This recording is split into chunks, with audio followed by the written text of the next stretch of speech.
Como ya escuchamos, continuamos con la nueva serie que iniciamos la semana pasada acerca de esta primera epístola, primera carta que el apóstol Pedro escribe de manera particular a este grupo de expatriados que estaban en medio de persecución, dispersos en Ponto, Galacia, Capadocia, Asia y Bitinia.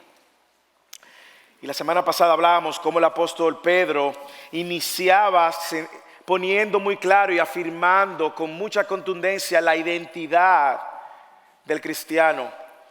De manera que ellos que estaban sin tierra, sin nación, sin herencia, recordaran dónde realmente estaba su identidad. Y continuamos justamente en esta serie, y como dijo el hermano Juan Diego, vamos a dividirlos, este texto en dos, vamos a dividirlo en dos porciones, el versículo 3 al 5 esta semana y el 6 al 9 la próxima semana, porque hay tanto, hermanos, hay tanto que nosotros tenemos en estos versículos que no quisiéramos pasar por alto ni ir rápido sobre ninguna de estas enseñanzas. Es interesante ver cómo Pedro nos anima a poner nuestra mirada en esta esperanza gloriosa, esta esperanza en Cristo, esta esperanza viva. Así que en los próximos versículos vamos a enfocarnos de qué manera esta esperanza viva pues me sirve hoy y cada día de mi vida. Hay una historia súper interesante que leía a principios de los 80, un filósofo novelista, también fue uno de los más grandes críticos literarios francés, considerado incluso destacado en la filosofía marxista, por ende era ateo, era destacado en la filosofía y el marxismo francés en el siglo XX, un señor llamado Jean-Paul Sartre, si usted puede decirlo en francés, Sartre. Él, en uno de sus escritos, ya a principios de los 80, él había sido diagnosticado con una enfermedad y él sabía que iba a morir. Y en uno de sus escritos escribió lo siguiente: los problemas del mundo y esta sensación de falta de propósito personal te tientan incesantemente, y dice, especialmente si eres viejo y puedes pensar, te tientan a pensar que el mundo parece malo, feo, sin esperanza. Y dice, dice él, ahí es donde el grito de desesperación de un anciano morirá desesperado, valga la redundancia. Y él añade, pero eso es exactamente a lo que yo me resisto. Es exactamente a lo que yo me resisto, a ese grito de desesperación. Yo sé que moriré con esperanza, dice él, pero esa esperanza necesita un fundamento, necesita una base.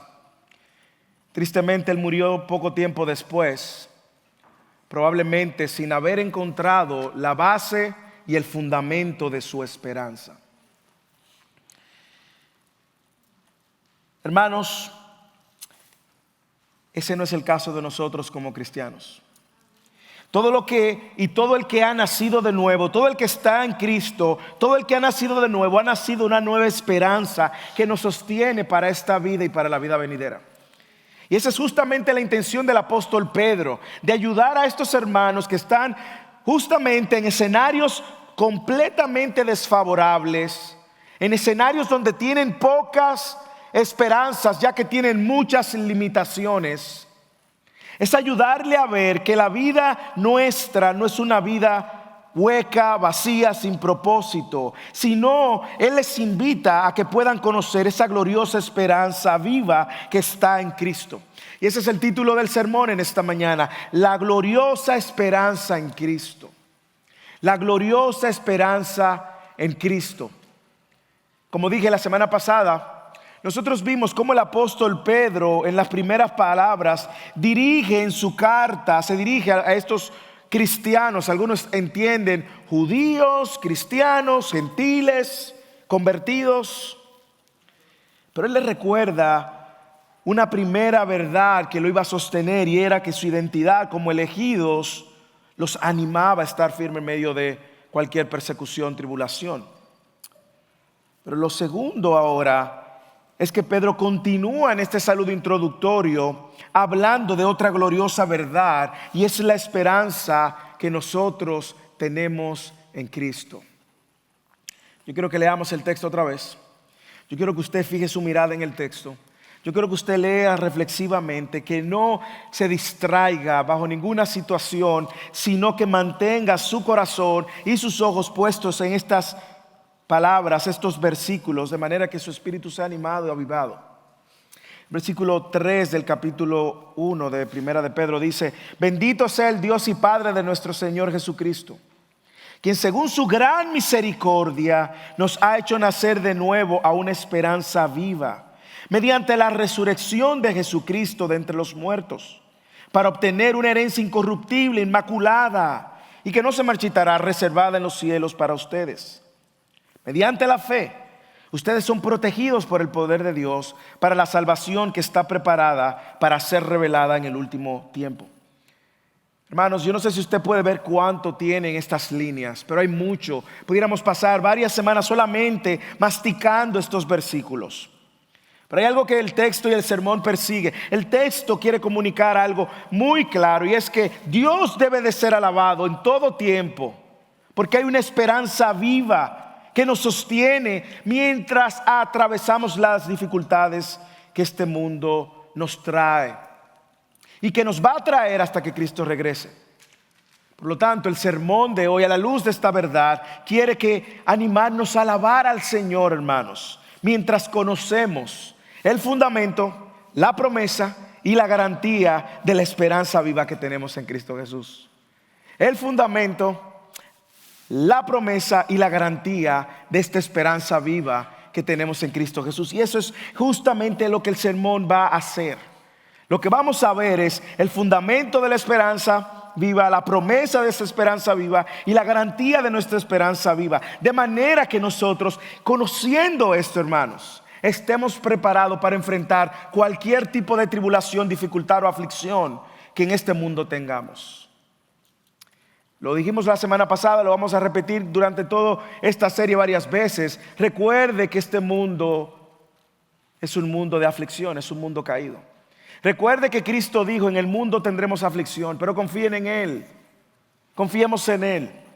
Por lo tanto, mientras estamos enfrentando las aflicciones de este mundo, conociendo el fundamento, la promesa y la garantía de nuestra esperanza, podemos en medio de la aflicción y la tribulación alabar a Dios. Así que veamos cada uno de estos, el fundamento de nuestra esperanza. Lee el versículo 3. Bendito sea el Dios y Padre de nuestro Señor Jesucristo, quien según su gran misericordia nos ha hecho nacer de nuevo una esperanza viva mediante la resurrección de Jesucristo de entre los muertos. Yo creo que si usted lo vuelve a leer, usted va a poder encontrar claramente cuál es el fundamento de nuestra esperanza. Esto solamente requiere lectura comprensiva. Pedro sigue fortaleciendo, y vamos a ver, yo creo que lo vamos a descubrir juntos, pero yo creo que está muy evidente en el texto cuál es el fundamento de nuestra esperanza. Mientras Pedro sigue animando a estos hermanos que han sido, sin duda alguna, esparcidos a causa de su fe. Lo único que los sostiene, la razón por la cual ellos se encuentran en la situación en la que se encuentran, es porque han decidido seguir a Cristo. Y Pedro, de manera muy sabia, inspirada por el Espíritu, continúa dándoles argumentos contundentes para que ellos no pierdan su gozo, no pierdan su alabanza, no pierdan incluso su firmeza, sino que ellos puedan ser afirmados por estas verdades. Mire cómo Pedro inicia bendiciendo el nombre de Dios, alabando al nombre de Dios, el autor de la salvación.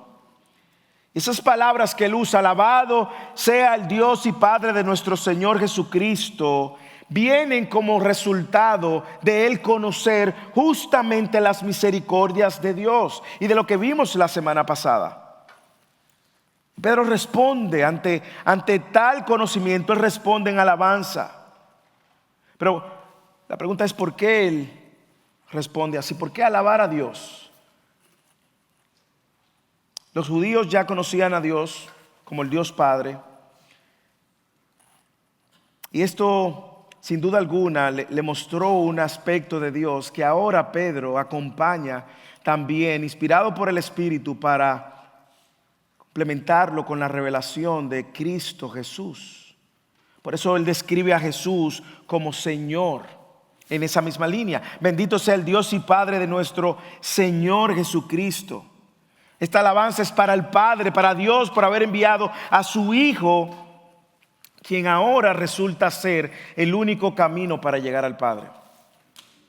Ahora observe el texto conmigo y vea tres cosas en las cuales se anclan estas palabras de alabanza. Observe conmigo cómo hay tres elementos que saltan del texto sobre el cual la alabanza de Pedro está fundamentada. Lo primero es la gran misericordia de Dios. Usted lo puede ver. Dios es grande en misericordia. Mire cómo lo dice el versículo. Quien según su gran misericordia. No es la primera vez que él va a decir esto, hermanos. Él lo va a repetir otra vez en el capítulo 2, versículo 10. Cuando él dice, ustedes en otro tiempo no eran pueblo, pero ahora son el pueblo de Dios. No habían recibido misericordia, pero ahora han recibido misericordia. Hermanos, esta alabanza de Pedro nace de él conocer al Dios grande en misericordia. Hermanos, recuerde que Pedro fue testigo de esta misericordia. Él mismo vivió en su propia carne la gracia inmerecida. Él negó a Cristo 3 veces, aun cuando Cristo se lo había advertido. Y a pesar de él haber negado a Cristo, que es una traición, Cristo lo restaura, lo perdona y ahora lo usa y está usándolo para edificar esta iglesia. Recuerden que en el Antiguo Testamento y todo lo que Pedro va a decir de una manera u otra viene revestida de verdades del Antiguo Testamento.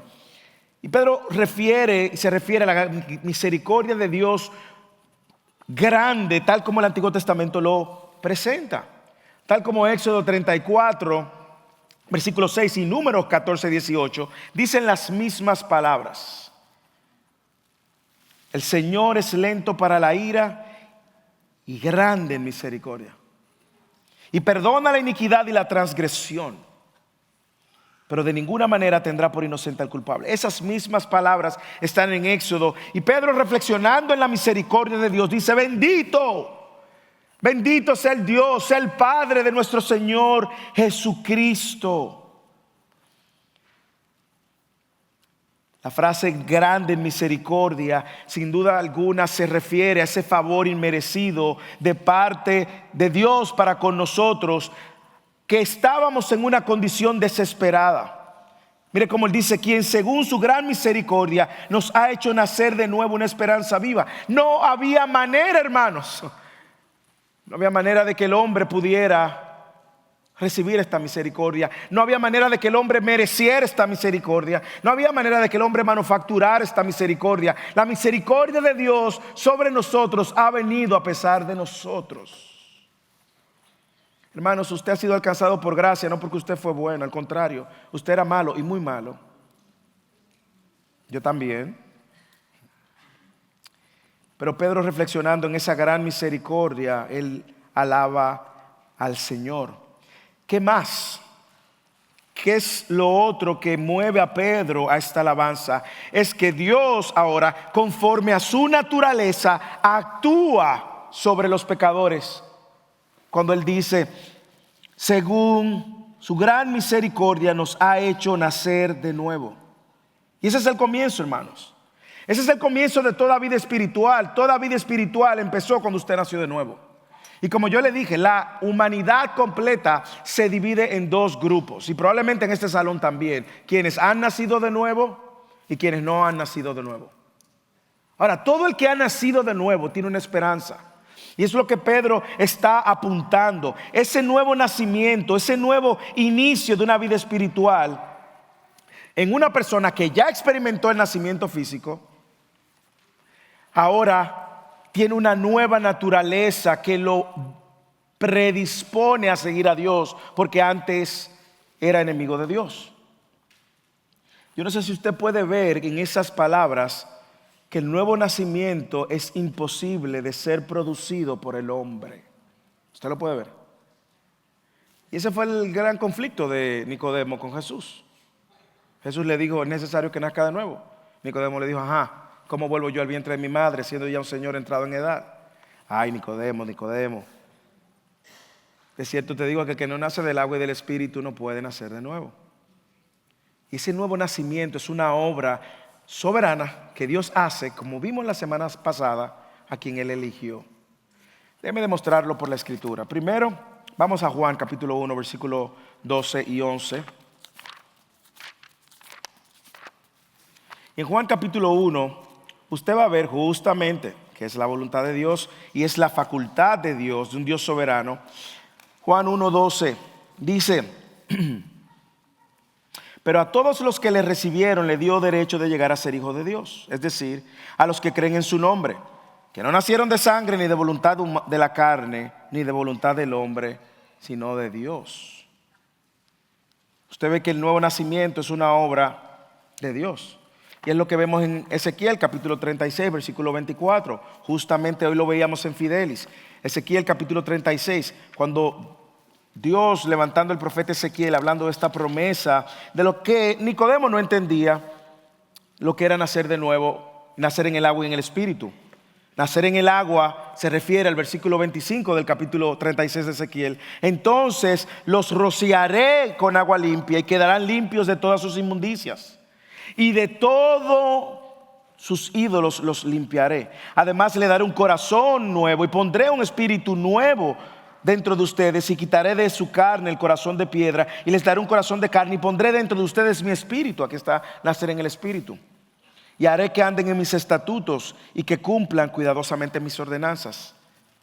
Si usted lee Ezequiel, se va a dar cuenta que Dios es el autor y protagonista de cada una de estas acciones.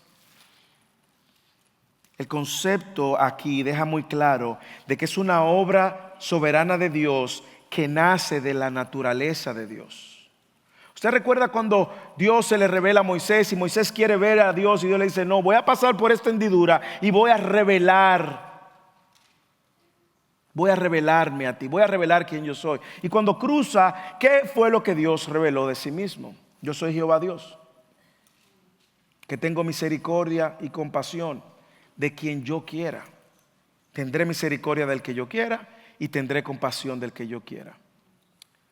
Usted está viendo que Pedro está reaccionando en función de ver que un Dios soberano nos ha hecho nacer de nuevo. Y tercero, no solamente esta alabanza es movida por Pedro ver lo grande de Dios, a Dios actuando según su naturaleza, sino también a Dios trayéndonos a una esperanza viva. Nacer de nuevo es entrar en existencia a un mundo con una nueva naturaleza y una nueva esperanza. Mire cómo dice el versículo 3, la parte B. Nos ha hecho nacer de nuevo una esperanza viva. Viva, hermanos. Hermanos, yo no sé si usted entiende, pero cuando usted tiene un nacimiento físico, usted y yo nacimos en un mundo que va a perecer. ¿Sí o no? Usted y yo vamos envejeciendo progresivamente, y ese es un fiel testimonio de que este mundo va a seguir pereciendo.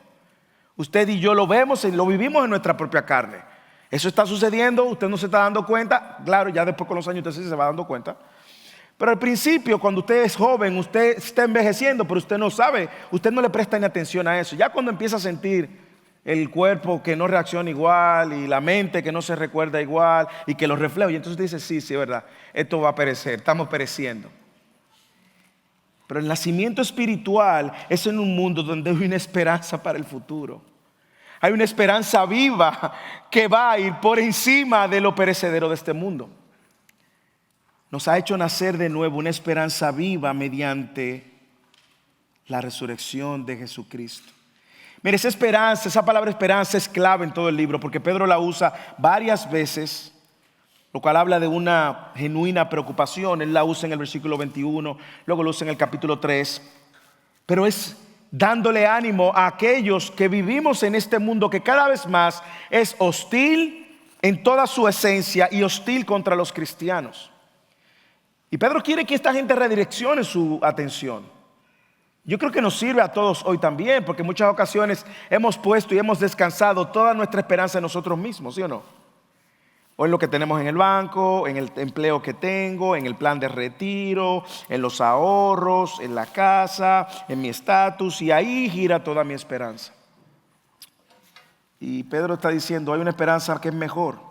Ahora, usted me conoce y yo no puedo predicar sin hacerle pregunta al texto, porque yo quiero saber qué es la esperanza.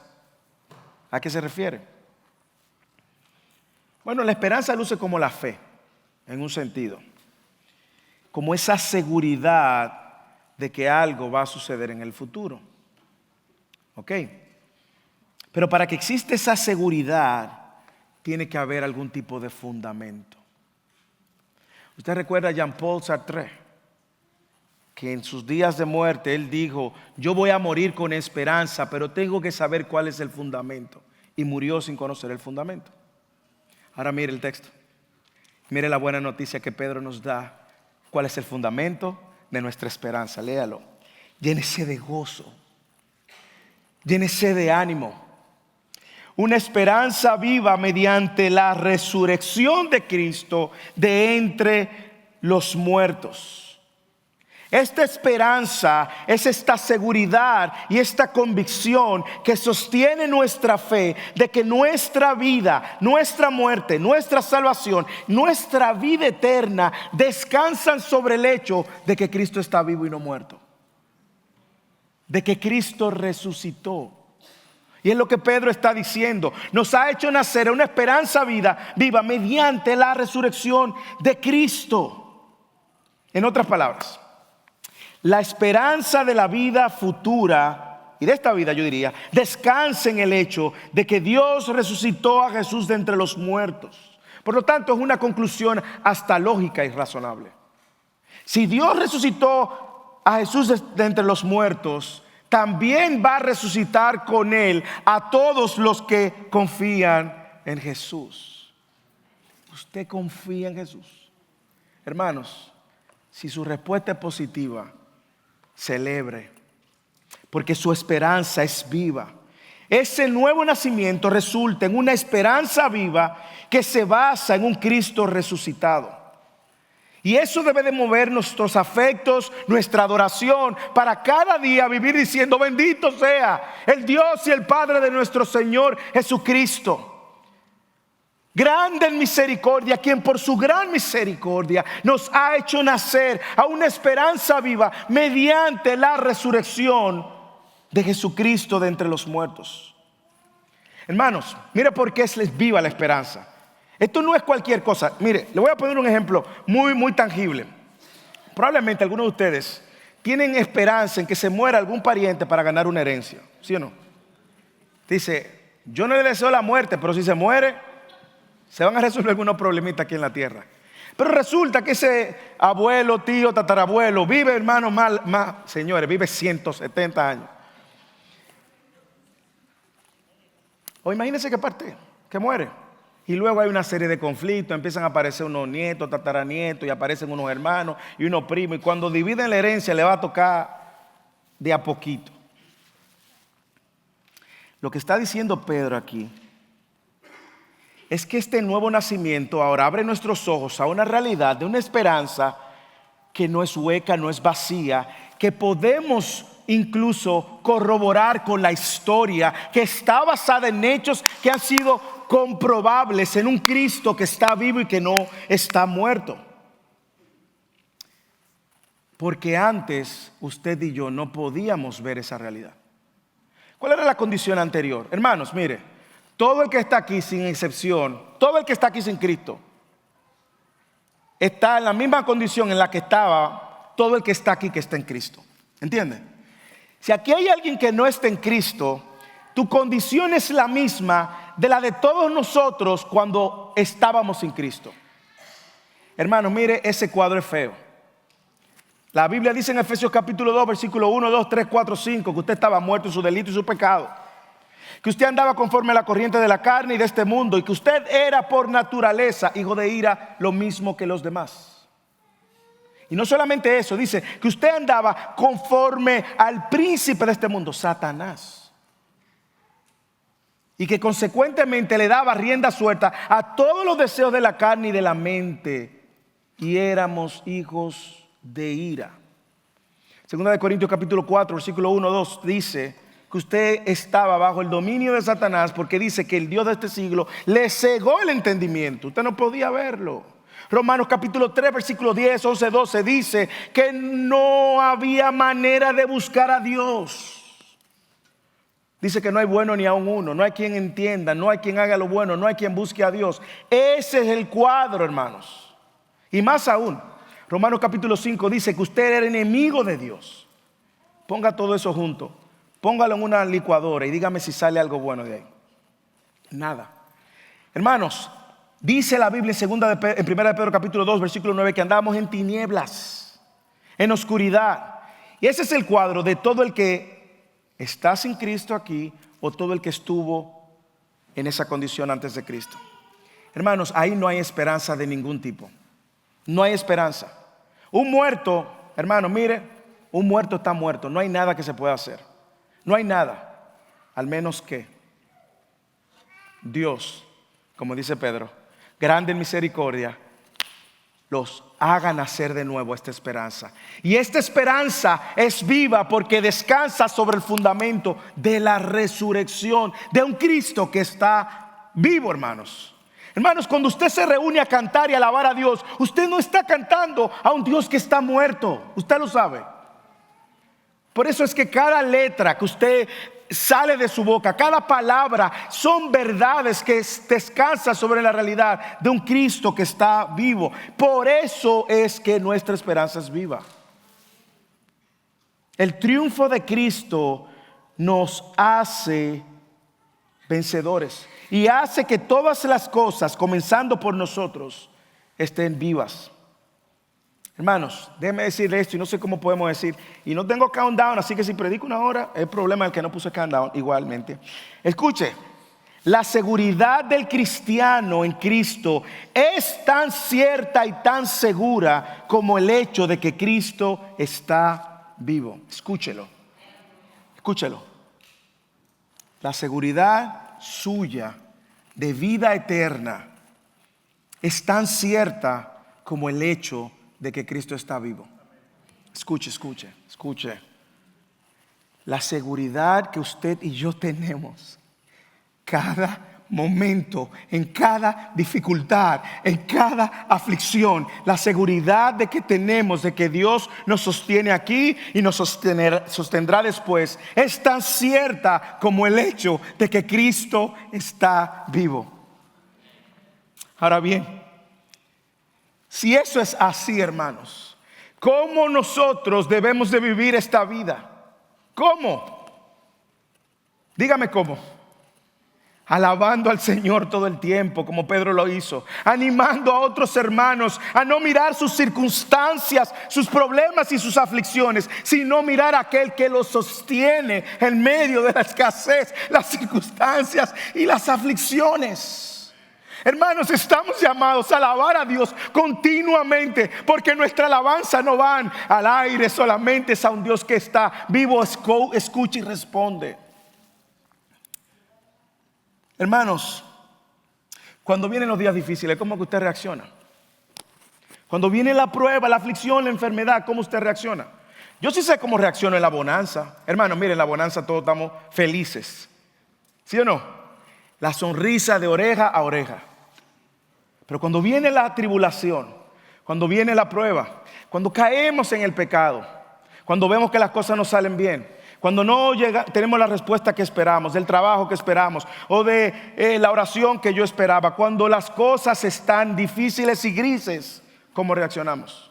Pedro le está diciendo, alaben al Señor porque le ha dado una esperanza para esta vida que es viva y es eterna.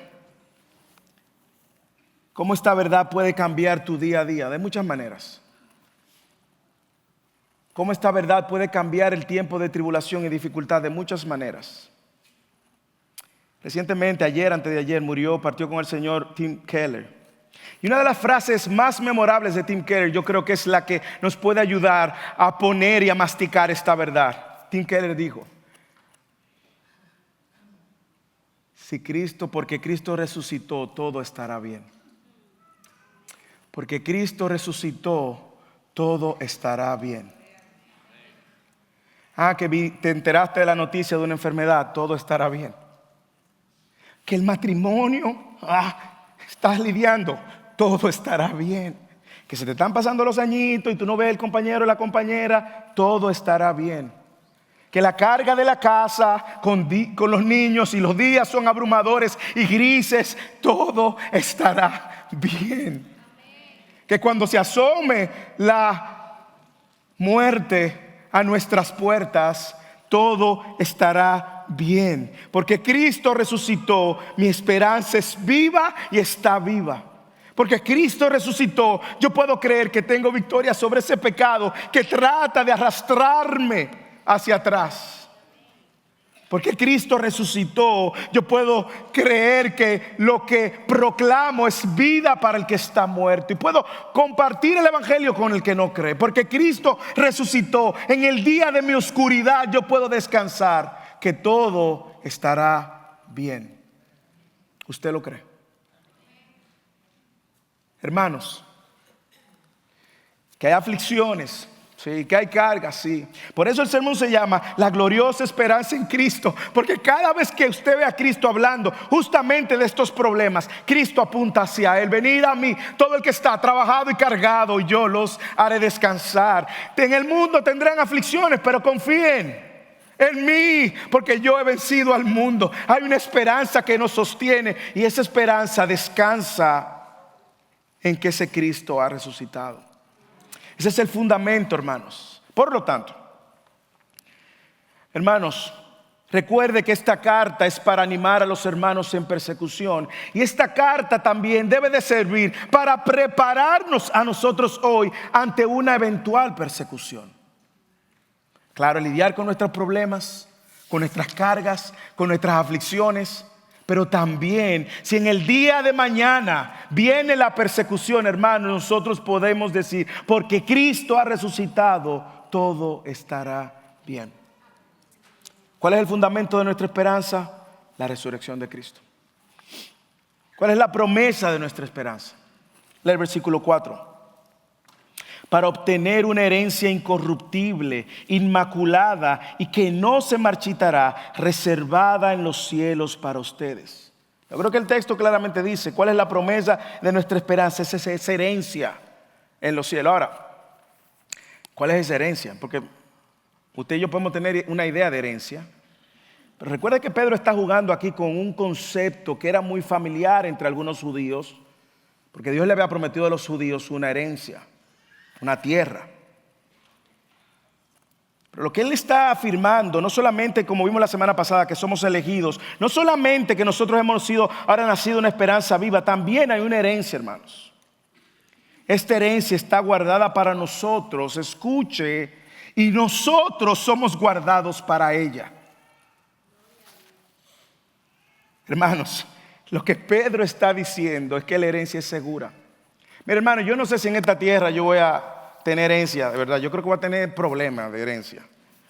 Yo no estoy muy seguro. Bueno, el que sabe, sabe. Pero yo tengo una seguridad de que hay una herencia incorruptible porque la Biblia lo dice. Y es interesante que Pedro usa las mismas palabras que se usan en la versión griega del Antiguo Testamento para referirse a la herencia de la tierra prometida que Dios le había prometido al pueblo de Israel. Por eso es tan interesante lo que le está hablando. Dios le dio a Israel una tierra como herencia. Él le había prometido una herencia. Y esa es la palabra, ese es el lenguaje. Y en la tierra Él le dio a cada tribu, excepto a una. ¿Usted lo recuerda? Ahora sígame. ¿A cuál tribu Dios no le dio tierra? A los levitas, a Aarón, a los sacerdotes del templo.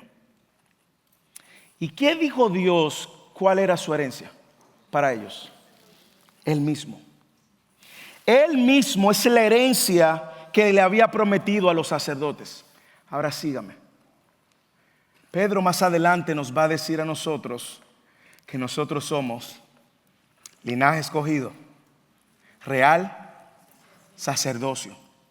Por lo tanto, la idea de la herencia que viene detrás y lo que Pedro está construyendo es que como pueblo de Dios ahora tenemos una herencia que es imperecible, que es inmarchitable, que no falla. Esa herencia, hermanos, es Dios mismo. El hecho de que usted y yo tengamos a Dios como herencia garantiza de que la herencia es segura. Porque teniendo a Dios tenemos todo. La herencia de un cristiano no puede ser destruida. Esa herencia ni por fuerzas hostiles, ni por demonios, ni por diablo, ni nadie. Eso nada la puede echar a perder. No madura, no cambia de color. Es segura. Nada le puede suceder a la herencia que tenemos en Cristo. Y él usa tres palabras que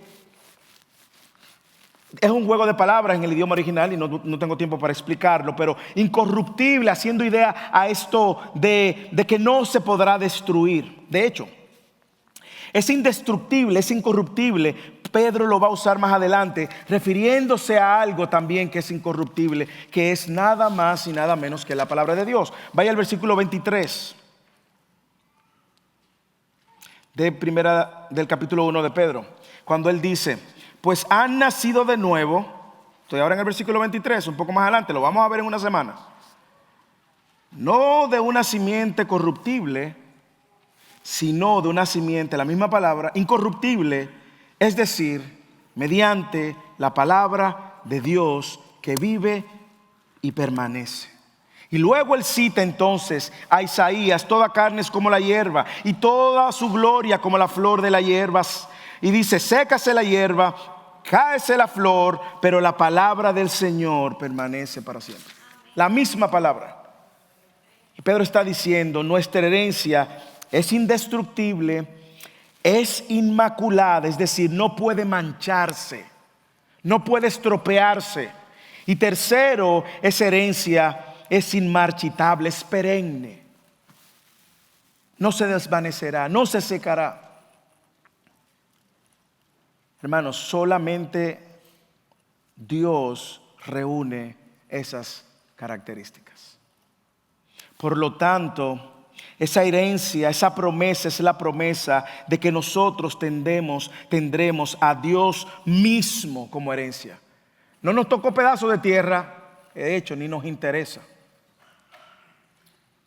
Como usted ha escuchado en más de una ocasión por ahí, si usted lo tiene todo y no tiene a Dios, no tiene nada. Pero si tiene a Dios y no tiene nada, lo tiene todo.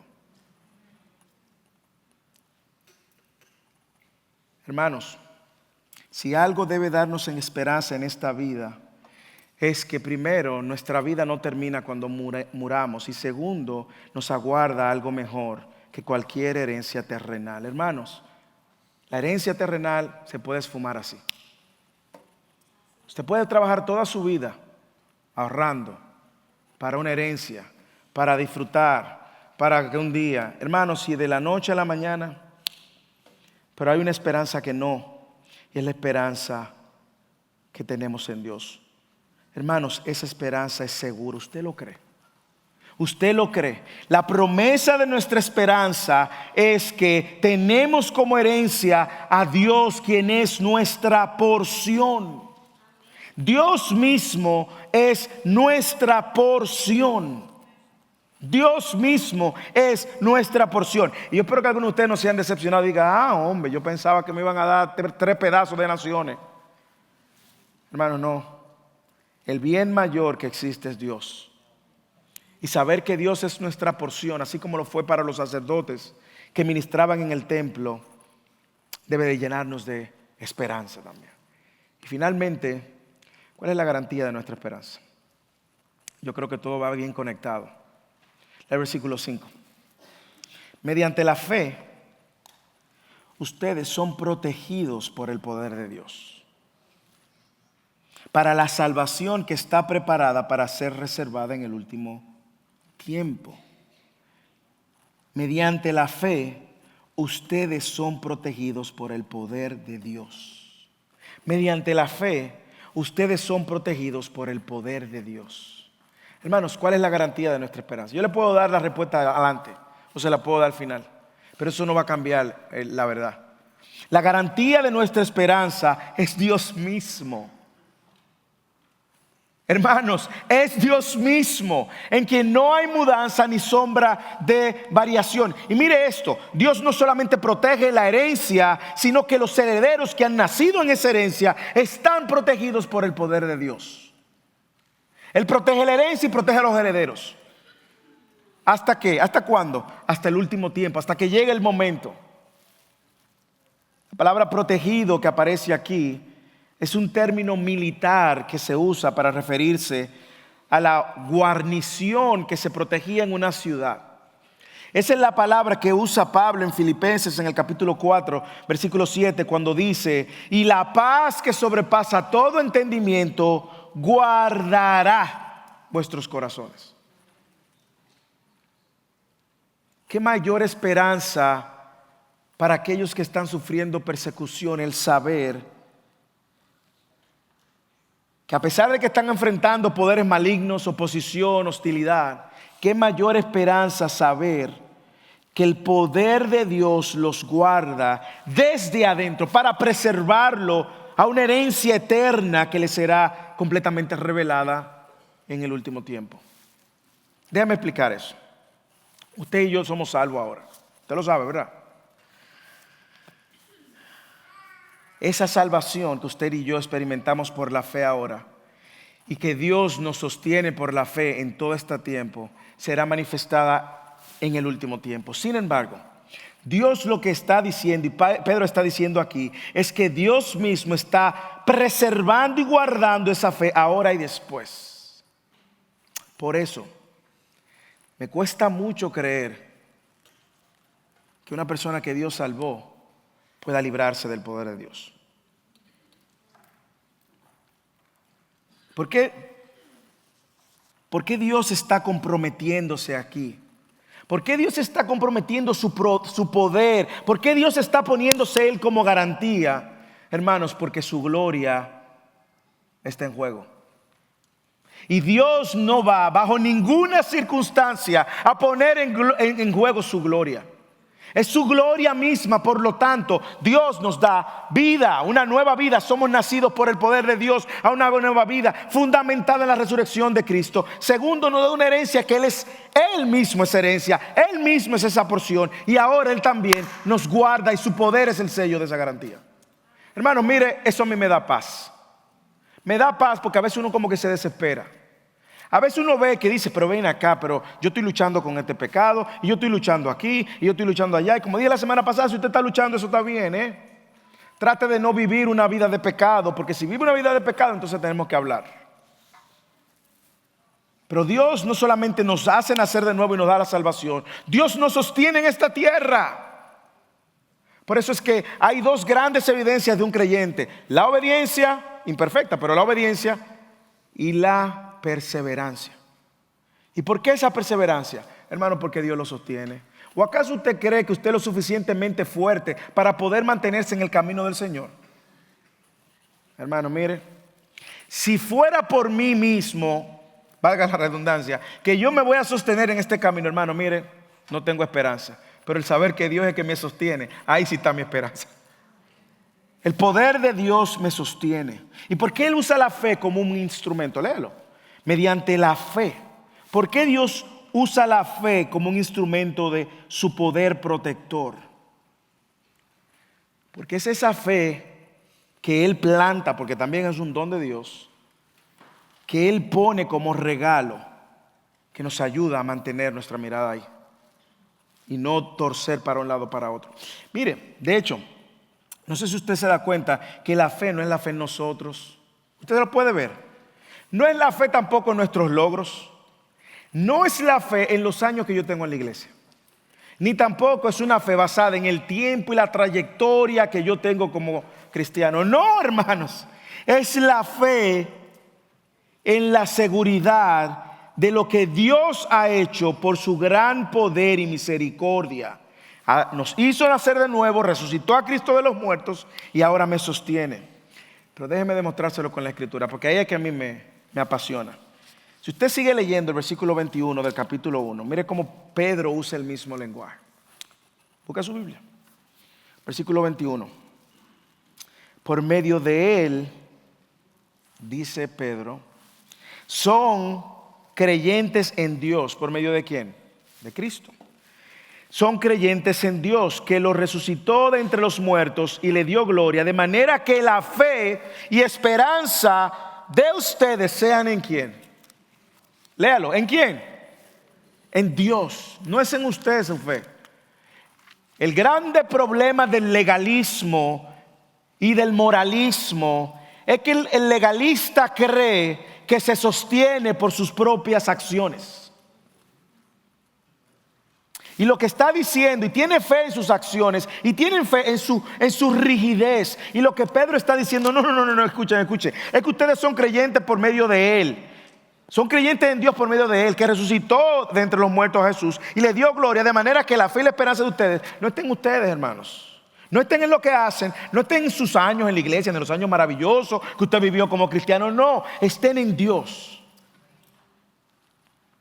Y Pedro más adelante dice, como eso, versículo 8 más adelante él dice, también es un anhelo para aquellos que sin haber visto a Dios han creído. Mire cómo dice el versículo 9 que no vamos a ver hoy. Versículo 8, a quien sin haber visto ustedes lo aman, a quien ahora no ven. Le está hablando a los cristianos y ahí entramos usted y yo. Ahora no ven, pero creen en Él y se regocijan en Él. Eso lo vamos a ver la próxima semana. Grandemente, con gozo inefable, lleno de gloria, obteniendo como resultado de su fe la salvación de sus almas. Hermanos, el poder de Dios es la garantía de nuestra esperanza. El poder de Dios. Por eso es que nuestra esperanza descansa en un Dios todopoderoso. No en las debilidades nuestras, sino en lo grande que es Dios. Por eso cantábamos, su gracia es mayor. Nuestras debilidades no nos van a poder ayudar a sostenernos, pero el Dios poderoso en quien nosotros creemos, sí. Por eso cuando, hermano, usted se caiga, levántese, no por sus propios esfuerzos, sino por la fe de que el Espíritu de Dios está obrando usted en santificación. Empiece ahí a obedecer a poquito. Por eso cuando usted se siente desanimado, recuerde que la fe no está ni en las circunstancias, ni en usted, ni en el otro, sino en Cristo. Puestos los ojos en ¿quién? Jesús. ¿El qué? El autor y el consumador ¿de qué? De la fe. Es la fe en Dios que nos sostiene, y esa fe es el medio que nos ayuda a ver su gran poder y su gran misericordia. Hermanos, es que la salvación de Dios es consumada, es perfecta, es inmutable y la guarda Dios mismo. De hecho, como lo dije anteriormente, no solamente está guardada por Dios, sino que esa herencia, como dije anteriormente, es Dios mismo. Hermanos, ¿cómo usted reacciona a esa verdad? ¿De qué manera estas verdades animan tu espíritu? ¿De qué manera estas verdades pueden servirte para el día de mañana? Déjame decirte algo que tú puedes empezar a hacer hoy. Hoy tú puedes empezar a alabar a Dios por su gran misericordia con que te hizo nacer de nuevo esta esperanza viva. Alaba a Dios porque esa esperanza viva descansa en el fundamento y en el hecho de que Cristo resucitó de entre los muertos. Alaba a Dios porque tienes guardado una herencia que es inmarchitable, no perece, es inmaculada, es Dios mismo. Y alaba a Dios porque esa herencia la sostiene el poder de Dios. Alaba a Dios en los días buenos. No te olvides de Dios en los días buenos. Alaba a Dios en los días malos. No te olvides de Dios en los días malos. Alaba a Dios en los días de bonanzas. Alaba a Dios en los días de escasez. Alaba a Dios en los días de salud y en los días de enfermedad. Alaba a Dios cuando tú no lo sientas y alaba a Dios cuando lo sientas. Alaba a Dios cuando tú no quieras y alaba a Dios cuando tú quieras. Y cuando no quieras, dile a tu alma lo que el salmista le decía: alma mía, alaba a Jehová.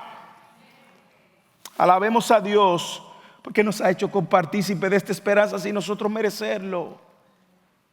Hermanos, porque Dios, sabiendo lo peor de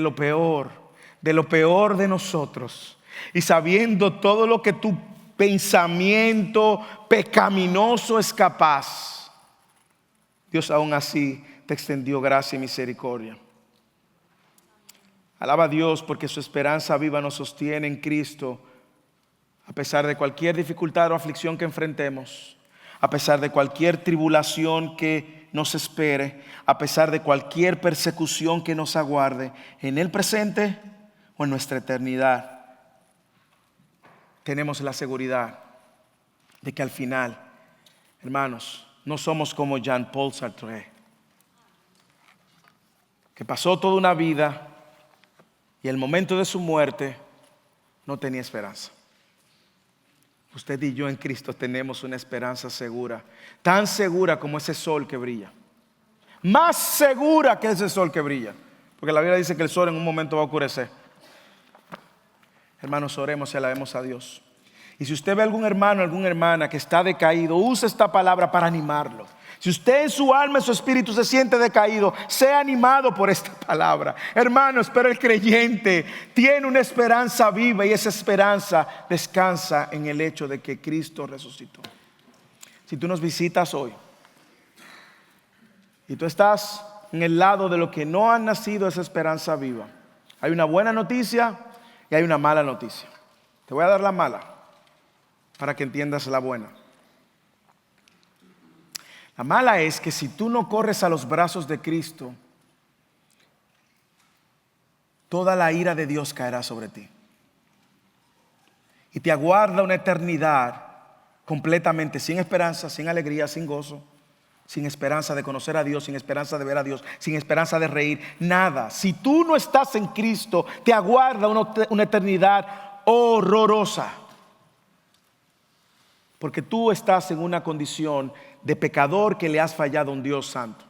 Pero Cristo, y aquí está la buena noticia, Cristo vino a este mundo a vivir una vida que tú y yo no podíamos vivir, para llenar el estándar que solo Cristo y Dios podían llenar. Y va a la cruz. Y en la cruz Él toma nuestro lugar y recibe toda la ira de Dios, para que los que confíen en Él ahora no reciban la ira, sino que reciban salvación. Y Él demanda de ti sencillamente que creas por la fe, que te arrepientas de tus pecados y que le sigas. Y si ese eres tú, no te vayas de aquí sin orar, porque estamos dispuestos a orar y guiarte en los próximos pasos.